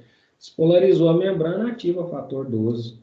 Fator 12 ativa pré-calicraína, que é um outro fator da coagulação. Pré-calicraína ativa o fator CAMP ativa o fator 11, fator 11 ativa o fator 9 ativa o fator 8, e aí entra no que nós chamamos de via comum, tá bom? Que é justamente a ativação do fator 10, 5, 2 e 1, tá bom? E aí a via extrínseca ativada pelo fator tissular, que é o mesmo fator que ativa plaquetas, né? Você lembra lá da lesão tissular ou lesão tecidual ativando as plaquetas, né? E as plaquetas ativadas promovem a adesão do fator de von Willebrand, adesão plaquetária das glicoproteínas, liberação de tromboxano, liberação de prostaglandina, liberação aí, não é, de trombina. E aí, formação de tampão plaquetário com fibrina, certo? E já a hemostasia secundária, ela parte por um outro princípio. Ela não ativa plaquetas, ela ativa fatores da circulação. E os fatores da circulação, da coagulação, perdão, eles vão se ativando em cascata. Um que ativa o outro, que ativa o outro, que ativa o outro. E aí entra na via comum, ativando fator 10, 5, 2 e 1, onde o 2, né, é justamente aquele fator que nós chamamos de protrombina, e o fator 1 é o fibrinogênio, tá bom? E a gente viu que lá nas plaquetas, quando elas estão sendo ativadas, né, a liberação disso aqui, olha, protrombina. A protrombina, né, ela é capaz, então, de ativar o fator 1, que é o fibrinogênio, que se transforma em fibrina, ok? Primeiro, para estabilizar o tampão plaquetário, por isso que a plaqueta, quando ela está em hemostasia primária, ela começa ali com ativação, né, pelo fator tissular. O fator tissular plaquetário, tecidual, perdão, ativa as plaquetas, libera tromboxano, que ativa mais adesão plaquetária, e aí libera protrombina. E aí a protrombina ativa a fibrinogênio, que ajuda a emaranhar o tampão plaquetário. No tempo que isso está ocorrendo, que nós chamamos de tempo de sangramento, ocorre a ativação de via extrínseca da coagulação. O próprio fator tissular já ativa o fator 7, que ativa o fator 10, 5, 2 e 1, formando a malha de fibrina e sedimentação de coágulo. E para auxiliar isso, nós temos a via intrínseca, que é a despolarização da membrana ativando o fator 12, depois pré-calicraína, CAMP, 11, 9, 8, ativa a via comum, 10, 5, 2, 1, forma fibrina, tá bom? E aí, como eu falei, que a pessoa que sofre de hemofilia, ela tem problemas, justamente nisso aqui, pessoal. A hemofilia, ela é uma doença, né, que afeta justamente a produção, não é, de fatores da coagulação, principalmente os fatores da via intrínseca, esse fator 8, ou fator 9, ou fator 11, tá bom? Então, se faltar uma peça do dominó, eu não tenho ativação em cascata, não é? Já viu quando você empurra um dominozinho, que ele está um empilhadinho do lado do outro, tem aquele efeito dominó, efeito cascata, um que ativa o outro, que ativa o outro, até o último, aqui é a mesma coisa. Um fator ativa o outro, que depende para ativar, da ativação desse para ativar o próximo. Então, se faltar fator 9, eu não ativo o fator, perdão, se faltar fator 11, eu não ativo o fator 9. Se faltar fator 9, eu não ativo o fator 8. E se faltar fator 8, não adianta esses aqui ativarem. O fator 9, por si só, ele não ativa o fator 10.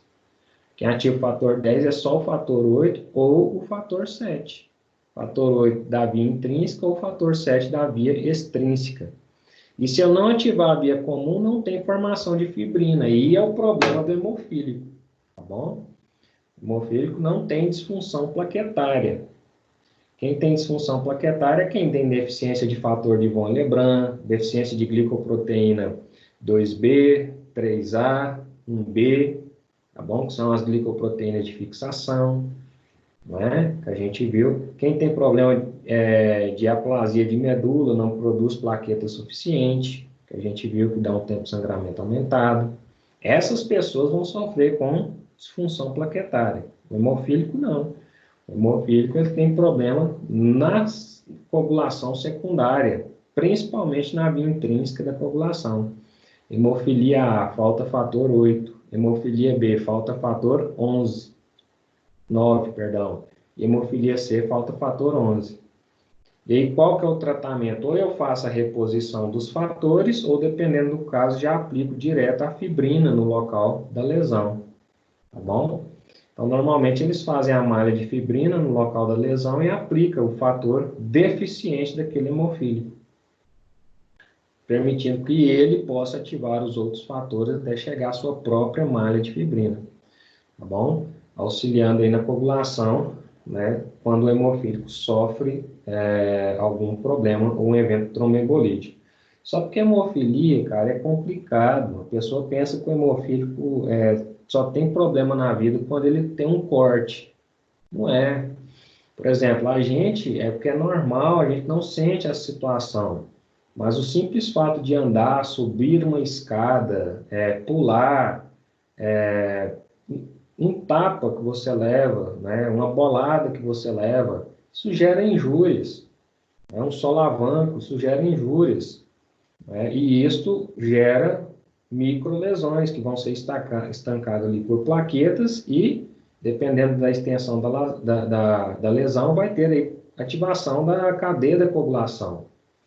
Então, cara, o hemofílico, ele é uma pessoa que não pode jogar bola, ele é uma pessoa que não pode andar de bicicleta.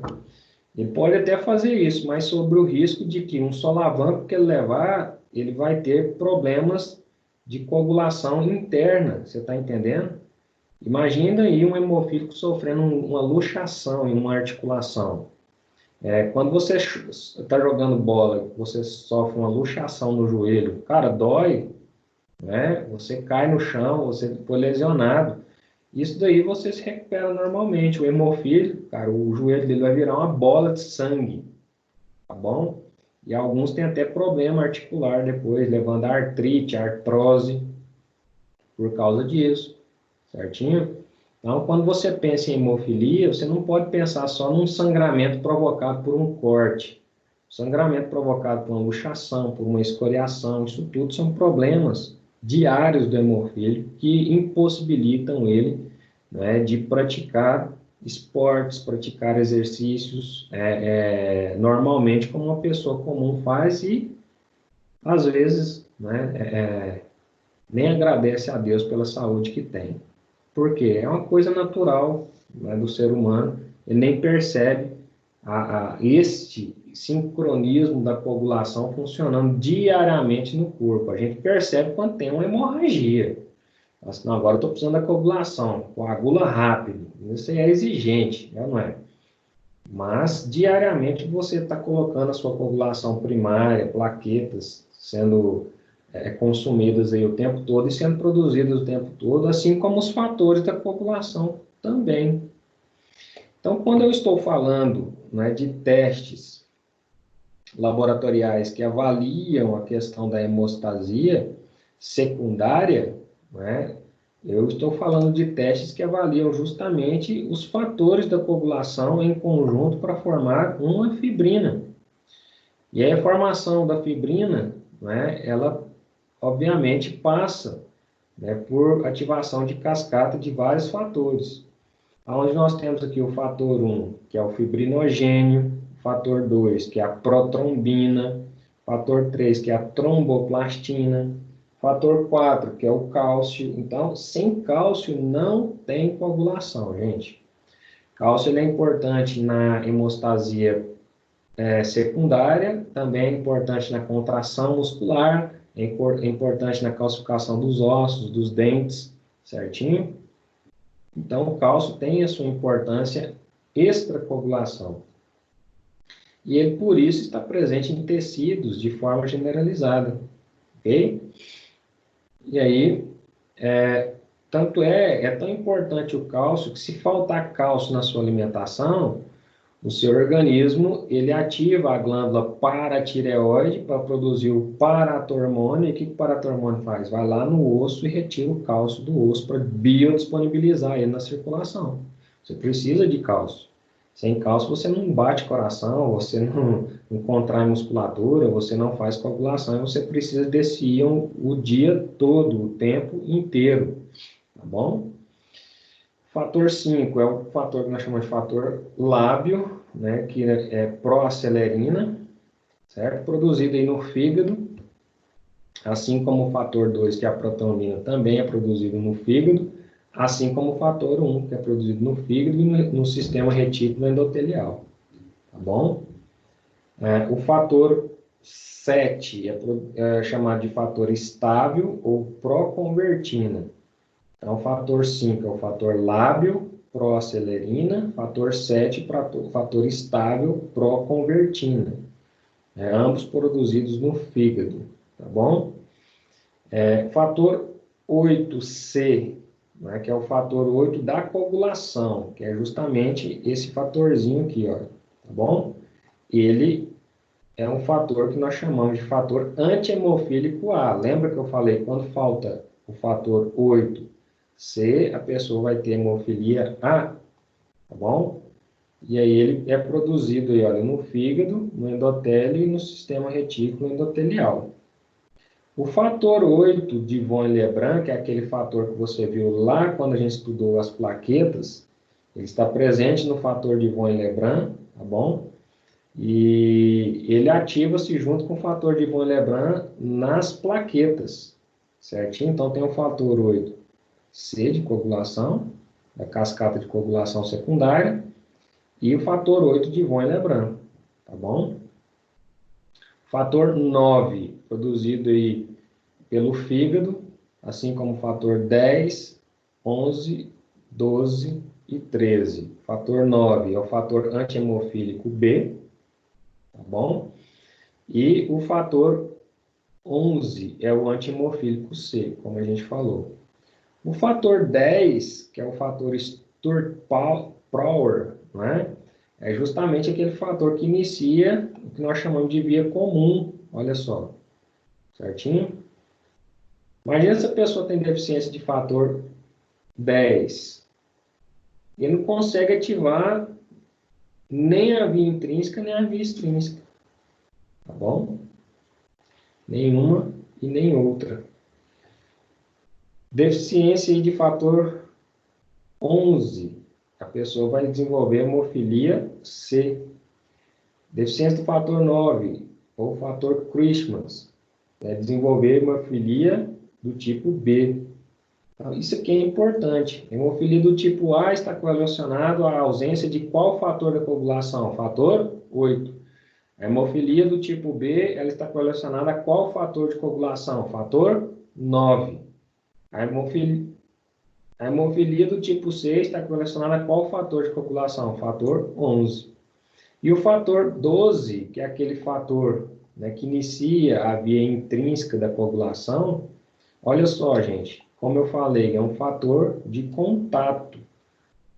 Então, teve algum problema ali, uma despolarização de membrana, importe, vai ativar o fator 12, que é o fator de Hegerman, produzido pelo fígado, certo? E eu tenho fator 13, que nem aparece aqui nessa cascata, certinho? Mas o que é o fator 13? É o fator estabilizador da fibrina, né? Ou fibrinase, ok? Então, quando se forma ali a malha de fibrina, eu vou precisar estabilizar essa fibrina. Quem que entra aqui depois dessa cascata de coagulação? Fator 13, né, que é o fator estabilizador de fibrina ou fibrinase, produzido no fígado e nos megacariócitos. O que é megacariócito, pessoal? É a célula precursora das plaquetas. Lembra lá? Precalicraína, né, que é o fator que está presente aqui, olha, que é ativado pelo fator 12 de contato. Precalicraína é produzida aonde? Vem da onde? É o fator de Fletcher, produzido no fígado. Fator Camp, onde está o fator de Camp, que é o fator de Fitzgerald-Williams, produzido no fígado. É o próximo fator aqui, ó, o fator 12 de contato, ativa o fator precalicraína, que ativa o fator CAMP. Depois ativa o fator 11, certinho? E aí eu tenho proteína C e proteína S, também produzido no fígado. Olha só, por que eu demonstro esse quadro? Primeiro, para você saber a origem de cada um dos fatores, né? Isso aqui tem que estar claro na mente de vocês. Quais os fatores que fazem parte da via intrínseca da coagulação? Qual o fator que faz parte da via extrínseca da coagulação? Quais fatores que fazem parte da via comum da coagulação? É tudo pergunta de prova, tá bom? Tudo pergunta que sempre cai, é tudo pergunta que você tem que estar antenado. A melhor forma de você gravar isso é fazer, né, um print dessa tela e desenhar isso aqui pelo menos umas 10 vezes, falando o nome, quem sabe assim você grava, tá bom? E aí você vai conseguir saber o que é via intrínseca, o que é via extrínseca e o que é via comum. E aí, quando a gente estiver falando de coagulopatias e deficiências, você vai entender justamente sobre isso, certinho? E um dos problemas, olha, se você tiver um problema hepático, cara, uma hepatite, uma cirrose, uma esteatose hepática que seja, você já tem disfunção no fígado. Disfunção no fígado afeta os fatores produzidos pelo fígado, tá bom? Então, fatores produzidos pelo fígado serão afetados por problemas hepáticos, certinho? Quando eu tenho problemas hepáticos, olha, como o fator 10, o fator 5, o fator 2 e o fator 1, tudo é produzido no fígado, então o problema hepático afeta via comum, afeta o que, gente? Coagulação. Ah, professor, então quem tem problema hepático, além da cirrose, hepatite e esteatose da vida, essa pessoa também vai ter problemas de coagulação? Sim. Porque o problema hepático vai interferir em toda a produção hepática. E o fígado ele não está presente só no aparelho digestório, ele é uma glândula anexa ao aparelho digestório que faz parte, né, da digestão de gorduras com a bile, e o fígado também ele é responsável por biosintetizar o quê? Colesterol, ésteres de colesterol, fatores da coagulação, proteínas do complemento, albumina, entre outras proteínas e enzimas essenciais. Então, o fígado está presente em muitos metabolismos. E um deles é quando a pessoa está com o fígado problemático, ela também de cara assume um problema na coagulação sanguínea, certinho? E onde ela vai ter alguns problemas em relação à coagulação sanguínea. Olha só, né, partindo aqui para alguns exercícios, né, que no seu livro tem aqui, que você estava curioso para saber, né, justamente, olha,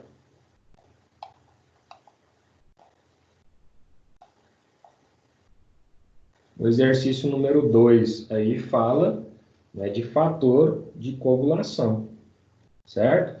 A gente ainda vai estudar esse exame de tempo de tromboplastina parcialmente ativado, mas só exercícios que tratam de fatores da coagulação, certinho? Tem outro exercício aqui também que trata de fatores da coagulação. E olha só como que eles cobram isso. O tempo de tromboplastina parcial ativada, a gente ainda vai estudar que esse exame aqui avalia justamente a via intrínseca da coagulação. É esse exame aqui que avalia justamente esta via aqui, olha. Então, ele está testando estes fatores da coagulação. Quem que testa isso aqui, professor? O exame de TTPA, ou tempo, né, de tromboplastina parcial ativada. É utilizado como uma medida geral da integridade da via intrínseca e comum. O tempo de protrombina é uma medida geral da via extrínseca e comum. Então, o TTPA avalia a via intrínseca e comum, e o TAP, que é o tempo de ativação de protrombina, avalia a via extrínseca e a via comum, certinho? E continuando a análise. Sobre estes testes e avaliação da via da coagulação, marque a incorreta. É um concurso de biomédico que teve lá em Alagoas, 2013, Prefeitura de Santana do Ipanema. Para a execução de um TTPA, o plasma do paciente é misturado com cálcio. Aí você fala assim, velho, lascou, né? Eu não lembro disso, porque eu não lembro de exame de TTPA. Mas eu vou falar para você como que é feito, quais os critérios que ele é feito, para você começar a tentar para isso também, porque isso cai, como você está vendo aqui. Eu só estou te mostrando, só estou antecipando. São exemplos de ativadores de via intrínseca. Olha o que ele quer saber. Silica, caulin, selite e ácido elágico. Para execução do TAP, né, ou tempo de protrombina, o plasma do paciente é misturado com cálcio e tromboplastina. A tromboplastina é um extrato de tecido, tal como o cérebro rico em fosfolipídio e fator tecidual. E uma deficiência do fator 7 está associada com o prolongamento do TTPA. Ele pediu para marcar a incorreta. Ainda que eu não soubesse nada disso aqui, galera. Deficiência do fator 7, né, está associado com prolongamento de TTPA. Você acabou de ver o erro da questão. Deficiência de fator 7 está correlacionado, o que ele falou lá? Deficiência de fator 7 está associado com prolongamento de TTPA, que é o exame que é utilizado para medida da integridade da via intrínseca. Se o TTPA está aumentado, significa que a via intrínseca está prejudicada. E esse problema do TTPA aumentado está correlacionado à deficiência do fator 7. Dá uma olhadinha aqui comigo. TTPA avalia essa via. Tem fator 7 nessa via aqui, gente? Não tem. Fator 7 está na via extrínseca. Então, ainda que eu não soubesse de nada daquilo, não é que eu acho realmente bastante rebuscado, não é uma questão que mexe com esse tipo de assunto. Porque você gravar técnica, bula, né? Eu falei assim, cara, quando eu vi essa questão, eu falei assim, não é possível. E aí, você não precisava saber de nada, apenas o avaliador queria que você sabesse isso daqui, ó. Ele pediu para marcar a incorreta. Então, tudo isso aqui é correto, exceto a deficiência do fator 7 está correlacionado com prolongamento de TTPA. A deficiência do fator 7 está correlacionado com o fator, o tempo de protrombina. Tá bom? Avalia via extrínseca da coagulação. Olha aqui.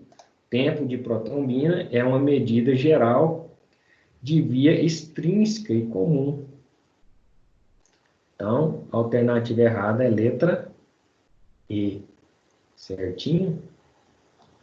Então, assim, só para você ver, né, que é importante, não só laboratorialmente, mas clinicamente, para a interpretação de exames, você entender o que é via intrínseca e o que é via extrínseca da coagulação.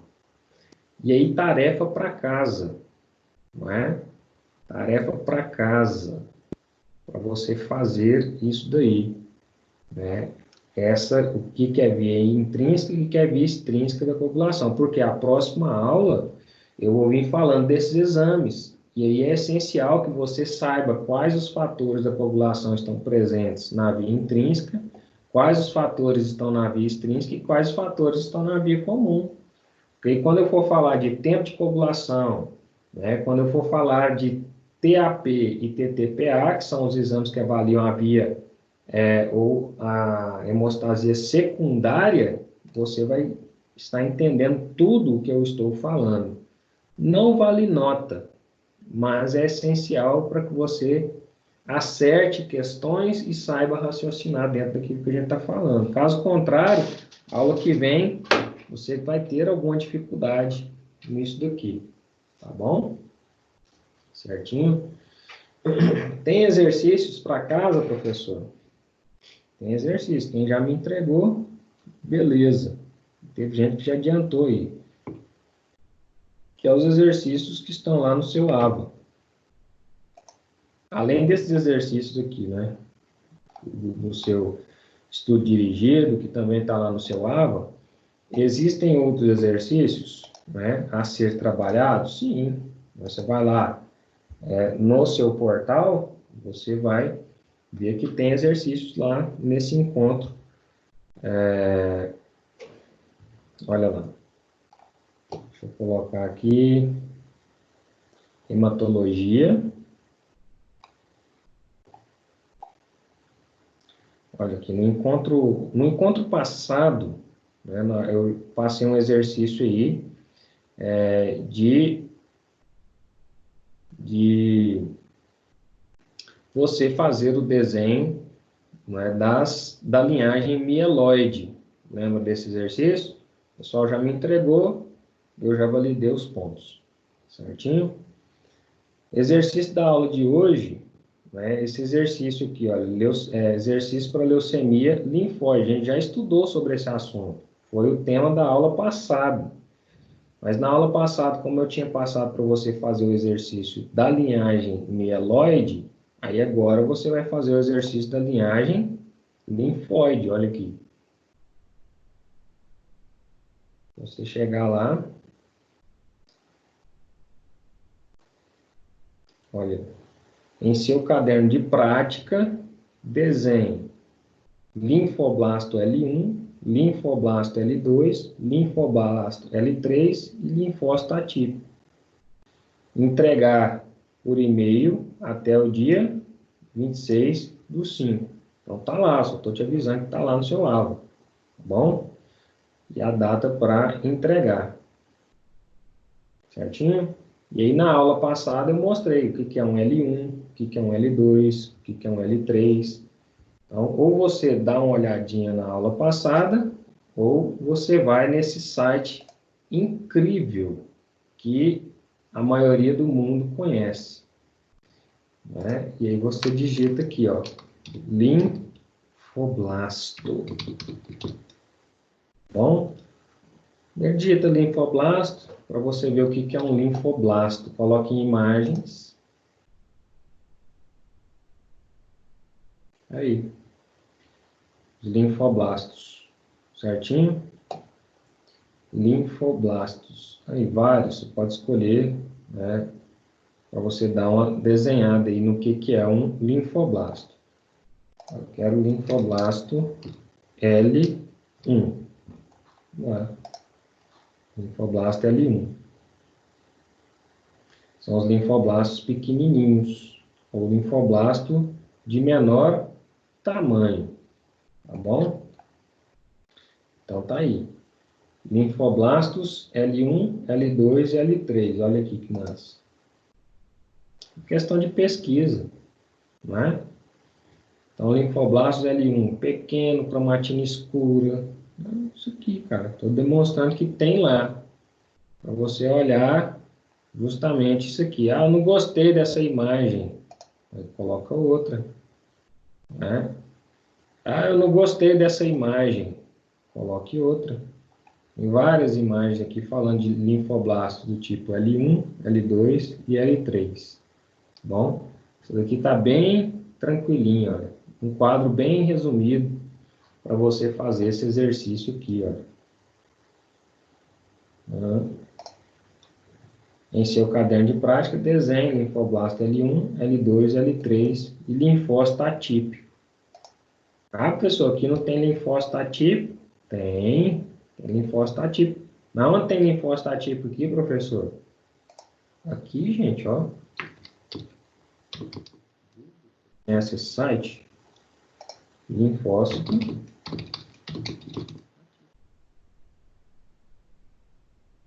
Vai lá e dá uma olhadinha. Dentro disso, né, linfócito atípico. Tem vídeo, aula, tem um monte de coisa aqui. Você vai lá na imagem. Linfócitos reativos, linfócitos atípicos, tá bom? A mesma situação. E aí, olha só. Vamos pegar aqui, ó, fotos de linfócito atípico, linfócito atípico, linfócitos atípicos, tá bom? Porque o que você tem que entender? Que o linfócito comum, ele tem característica de linfócito. Agora, o linfócito, qual que é a característica do linfócito? Essa daqui, ó, ele tem um citoplasma em forma de meia-lua, ele tem um núcleo pequeno, normalmente do tamanho de uma hemácia. E o que é uma atipia linfocitária? Isso aqui está parecendo um monócito, cara. Então, são linfócitos atípicos, não é monócito isso aqui. Tá bom? Linfócito atípico, certo? Então, tem várias imagens aqui de linfócito atípico. E eu tenho dúvida no que é um linfócito. Então, eu sou um linfócito. Pequeno, de 8 a 10 micras, médio, de 10 a 12 micras e grande. Tá bom? Então, dá uma olhadinha, gente. O exercício leva à prática. Certinho? Você vai lá e faz rapidinho esse negócio. E tá aqui, ó. Uma boa imagem para você se embasar no que é uma atipia linfocitária. Então, linfócitos atípicos. Qualquer um desses aqui são linfócitos atípicos, que fogem daquela normalidade do que é um linfócito. Certinho?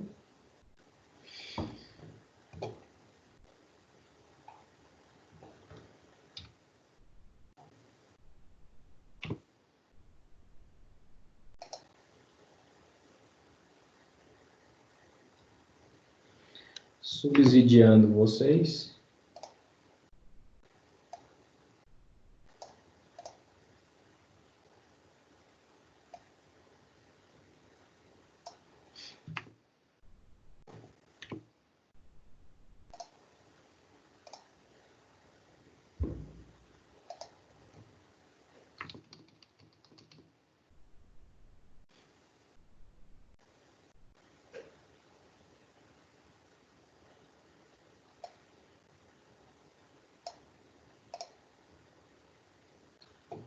Então, subsidiando vocês aí. Imagem de linfócito atípico. E subsidiando vocês, imagem de linfoblastos L1, L2 e L3. Tá bom? Por que eu estou fazendo isso? Então, tem pessoal aqui do Professor, segundo período, do terceiro período, e aí o cara não sabe ainda pesquisar em Galícia. Então, estou te ensinando aqui como que pesquisa, tá bom, filho? E eu estou subsidiando aqui agora vocês nessa pesquisa também. Pode falar. para fazer uma tarefa explicando essa imagem aqui, que você passou?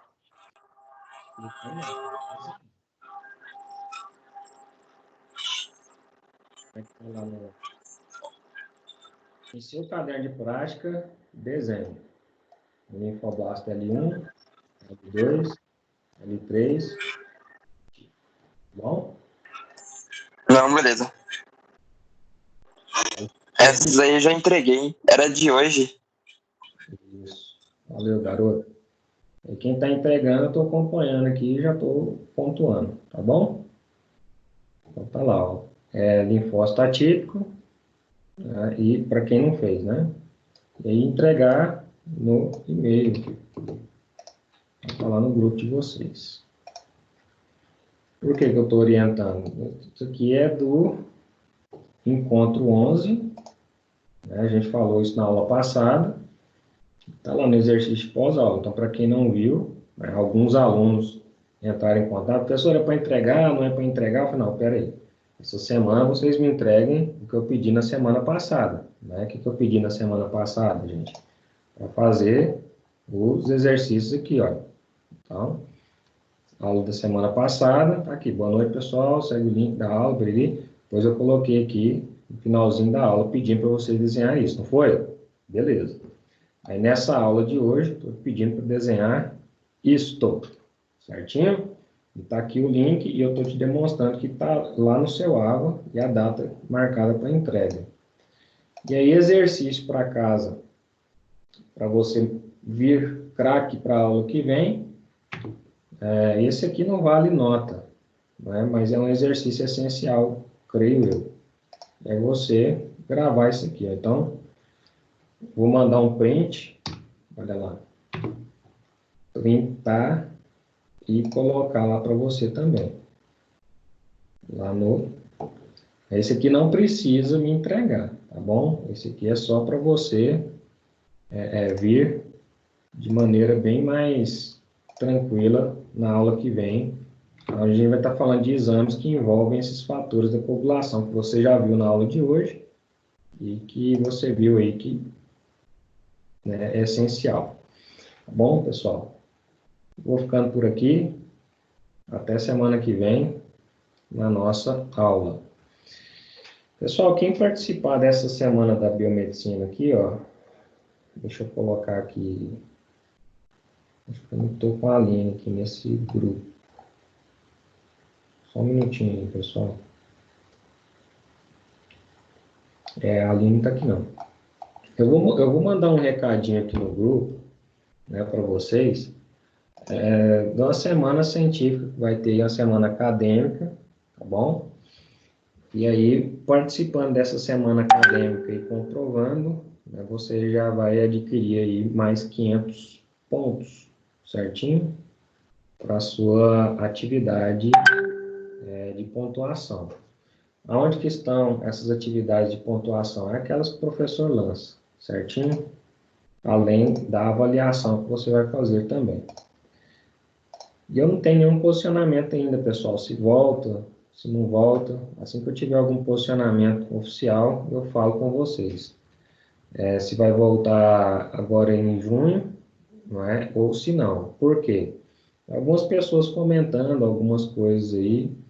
O último posicionamento que eu tive é que volta, né, exatamente no dia 16, ou 16 não, no dia 1º aqui, ó. Vou pegar um calendário. Ô, professor. 1º de junho dá na segunda-feira.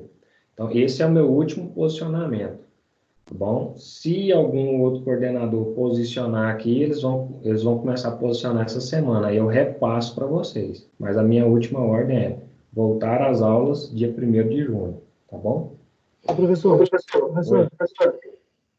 eu mandei no seu WhatsApp aí a semana acadêmica.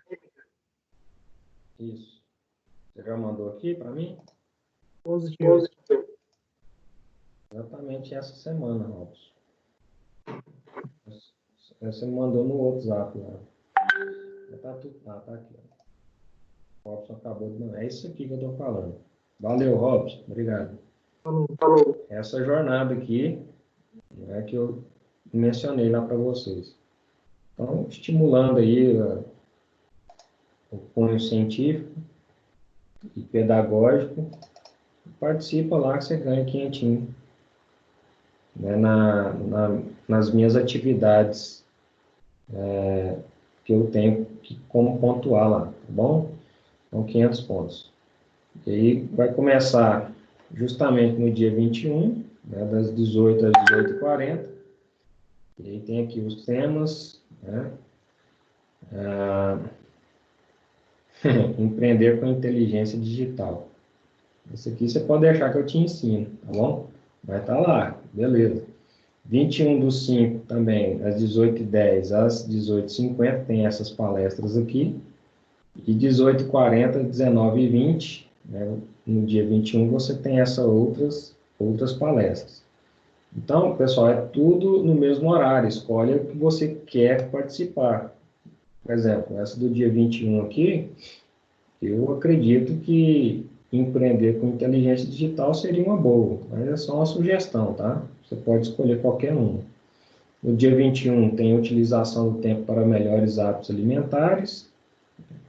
Depois dessa palestra aqui, se você quiser ver essa, tá tudo certo. Difícil é você ter, né, todo esse tempo disponível aqui, que tem gente que trabalha nesse horário, mas estou incentivando. Tá bom? Hoje é o último dia. Último dia de quê, Robson? Fazer a inscrição.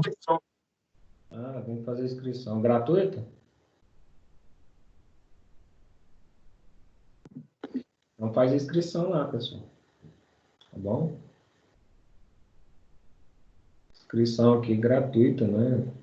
Para acesso à palestra, basta copiar o link, colar no seu navegador e seguir as instruções subsequentes. Então, tem inscrição? Onde que faz inscrição, então, Robson? Eu não estou sabendo da inscrição, não. Eu mandei para o senhor, hoje é o último dia. Ah, tá.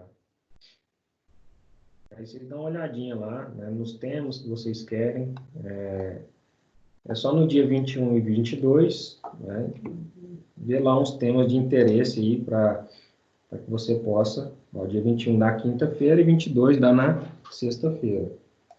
Para não chocar com nenhuma atividade sua, você vai lá, dá uma olhadinha no folder, certo? Pode mandar isso aqui lá no grupo, Robson? Você já mandou, né, no grupo da sua turma aí? Então tá aqui, ó, último dia para inscrição, né, da jornada. Inscreva-se por esse link aqui, ó. https://bit.ly, é um link importado aqui, né? Vou mandar lá para vocês para facilitar. Vou mandar lá no grupo. Tá bom, pessoal? Vou encerrando, vou ficando por aqui. Tem mais alguma dúvida? Senão a gente fica aqui, né, extrapolando o tempo. Por enquanto, nenhuma, professor. Obrigada, viu? Boa noite. Boa noite. Com Deus. Deus também.